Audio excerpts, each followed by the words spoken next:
Hello guys, ഇന്ന് നമുക്കൊരു veg biryani ഉണ്ടാക്കിയാലോ? പ്ലേറ്റ് കാലിയാവുന്നത് അറിയത്തേ ഇല്ല, അത്രക്കും ടേസ്റ്റാണ്. നമുക്കിന്ന് നേരിട്ട് റെസിപ്പിയിലോട്ട് പോയാലോ? ആദ്യം കുക്കർ എടുത്തിട്ട് അതിക്ക് ആവശ്യമായിട്ടുള്ള സൺഫ്ലവർ ഓയിൽ ഒഴിക്കുക. എന്നിട്ട് നിങ്ങളെ കയ്യിലുള്ള സ്പൈസസ് എന്തൊക്കെയാണ് അതൊക്കെ ഇട്ട് കൊടുക്കുക. ഞാനിവിടെ പട്ട, ഗ്രാമ്പ്, ഏലക്കയാണ് ഇട്ട് കൊടുത്തത്. പിന്നെ 2 വലിയ സവാള സ്ലൈസായിട്ട് അരിഞ്ഞത് ചേർത്ത് കൊടുക്കുക. എന്നിട്ട് അതിലേക്ക് ആവശ്യമായിട്ടുള്ള ഉപ്പ് നമുക്ക് ചേർത്ത് കൊടുക്കാം.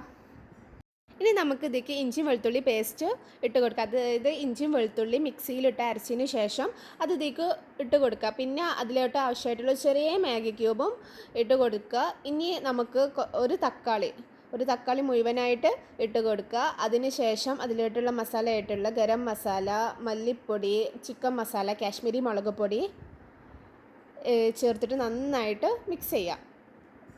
ഇനി നമ്മൾ അരിഞ്ഞ് വെച്ചിട്ടുള്ള ഉരുളക്കിഴങ്ങും ക്യാരറ്റും അതിലോട്ട് ചേർത്ത് കൊടുത്തതിന് ശേഷം നന്നായിട്ട് മിക്സ് ചെയ്തതിന് ശേഷം നമ്മൾ അതിലോട്ട് മല്ലിയില ഇടാം. പിന്നെ ടേസ്റ്റിന് വേണ്ടിയിട്ട് സോയാബീൻ ഇട്ട് കൊടുക്കുക. സോയാബീൻ ഓപ്ഷണലാണ്, പക്ഷെ നന്നായിട്ട് ടേസ്റ്റ് ഉണ്ടാവും അതിന്.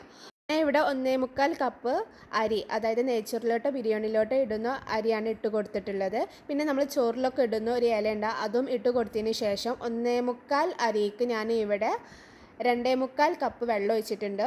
അതൊന്ന് മൂടി വെച്ചതിന് ശേഷം 2 വിസിലിന് ശേഷം നമുക്ക് തുറന്ന് നോക്കാം. അപ്പോൾ നമ്മൾ വെജ് ബിരിയാണി ഇവിടെ റെഡി ആയിട്ടുണ്ട്. നല്ല ടേസ്റ്റാണ്. ട്രസ്റ്റ് മീ ഗൈസ്, ഇത് നിങ്ങൾക്ക് എന്തായാലും ഇഷ്ടപ്പെടും.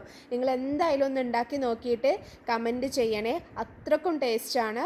ചിക്കനൊക്കെ ഇല്ലാത്ത ടൈമിൽ ഇതൊന്ന് ഉണ്ടാക്കി നോക്കിയോ, നിങ്ങൾ പിള്ളേർക്കും എല്ലാവർക്കും ഇഷ്ടപ്പെടും. അപ്പോൾ അടുത്ത വീഡിയോയിൽ വരും വരെ ബൈ ബൈ.